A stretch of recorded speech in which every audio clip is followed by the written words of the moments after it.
everyone, I'm Captain Logan. And I'm Vince. And it's time once again to recommend things. Hey Vince! Yes? What do you recommend today? Today I am recommending a movie. A movie starring Samuel L. Jackson and Christina Ricci. I am recommending Snake Moan. Alright. I know it's from the director of Hustle and Flow. I am not recommending Hustle and Flow. Oh, was that not any good? I don't know. I haven't seen it. I don't care to watch it. Alright. But it's a dance movie, I think. Okay. I think. It makes sense if it would be. But Snake Moan is about, essentially, the main character here is Samuel L. Jackson, whose character's name I'll admit I forget. But this guy, his wife has recently split up with him, and his life's kind of spiraling downwards, and he's having sort of a trouble keeping his faith and figuring out what he's supposed to do. And he's a blues musician. He's a guy who's even having trouble just getting out and playing music anymore. So now here's a dude that just kind of works his lawn. You know, here's a guy who just works by the sweat of his brow, doesn't do his artistic thing anymore, and he's just depressed all the time. He doesn't know what to do.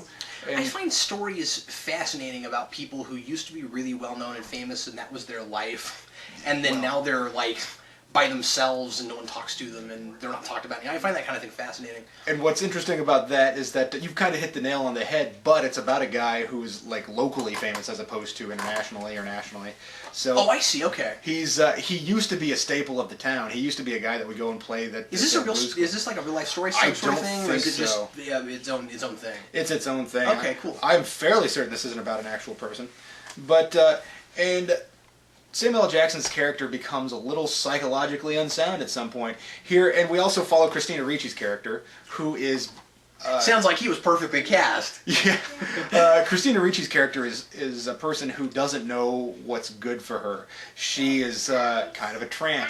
She partakes in chemical augmentation. Oh my goodness! Okay. She's a person who's just living life for sensation, and she just spirals downward even more. And what's interesting is these two people's lives cross, and Samuel L. Jackson makes a decision that while his heart is in the right place, anybody with a brain at the time would have said, "Why would you do that? That is crazy." So basically, he decides that this girl has the devil in her, and he needs to help her get it out of her.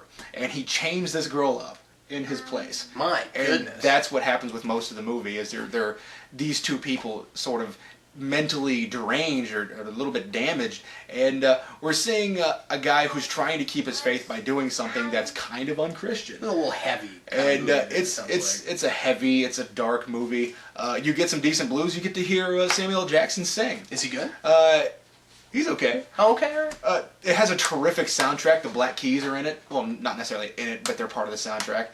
They're in the soundtrack. Mm-hmm. But I found what's his name? Justin Timberlake's in this, and I gotta say, whether or not you like his music, and whether or not you like his, so there is an actual musician in this. But he's good. Yeah, he's a good actor. I think Justin Timberlake is a solid actor. Wow. He was great on Saturday Night Live.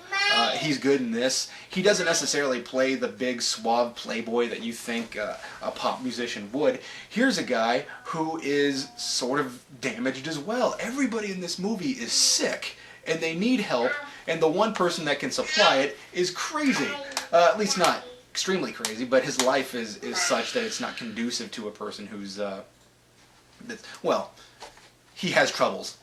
Well, and I'll leave it at that. Really I highly recommend it. I bought this movie for $4 actually. Sounds fascinating. And I was highly entertained by it. Do you know when it was made?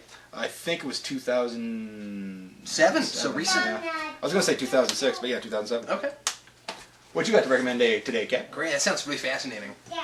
Today, and I always say this whenever I talk about this band, so if you don't like this, make fun of me. I don't even care. Today, no, you're not gonna make fun of me because you like this band. Today, I'm gonna recommend Evanescence's self-titled album. This came out just last year, and some people really like Amy Lee, some people really don't. I think she's a fantastic talent. I've always loved her voice. Loved her ever since Daredevil, which is kind of the thing that made them really famous. With Fallen, and Fallen was a solid album. I didn't like the one they put out a few years back with the song "Call Me When You're Sober," which was the big single off that album. That song was okay, but it felt almost like too mainstream of a song for them. Not that they're super underground; it just didn't sound like the kinds of things they usually write about. Yeah. And then the rest of the album wasn't very good. There was one other song I really liked on that, which was Snow White Queen, which is a great song. But other than that, that album did not work.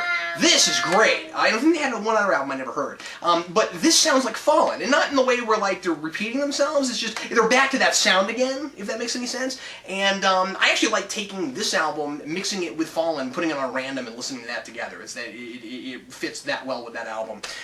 But anyway, it's also a really long album. This is like 45, 50 minutes of music.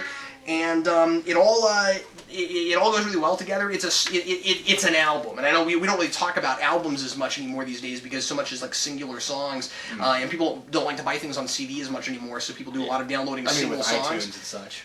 That makes sense. Yeah, but I still love the art of the album. You know what I mean? Yeah. Do the songs go together? Is the track listing in the order they put them in? You know, people used to put a lot of time and effort trying to decide what order things should go in, and what song is the right midpoint? What song is the right introduction to this album? You know, what song is the right thing to end it off with? And have you ever listened to an album where you want to shuffle the tracks and put them in different places because you think it sounds better that way? I've done this, and anyway, I'm not going to say a whole lot about this other than if you really liked Fallen, I think you would really like this. They're back to that sound. It's a very bold album, and what I love about it is I thought after Fallen they just couldn't write anymore because I don't think that Amy Lee is the best songwriter. I think she has a great voice. I just don't think she's the best songwriter. But the opposite of Neil Diamond. These are as good as Fallen was, and I'm really impressed with it. So anyway, that's what I recommend. I bought this when it came out, and I just never got around to recommending it. But we just did the Geekvolution karaoke show last week, so Vince and I thought that we would both recommend things that had to do with music. And once again, with the karaoke show, if you were there, thanks so much for coming. Those of you that weren't, you missed a fantastically fun show. It was supposed to be 2 hours. We went for 4 hours, and we apologize that we couldn't record it because of licensing and things and stuff like that. We didn't want to risk it, so we didn't record it and put it on YouTube. But anyway, that's something we're going to do again down the road because it was so good and so much fun. So anyway, we thought we'd follow that up with this recommend. And thanks as always for watching us recommend things. We'll recommend something for you once again next week. I'm Captain Logan. And I'm Vince.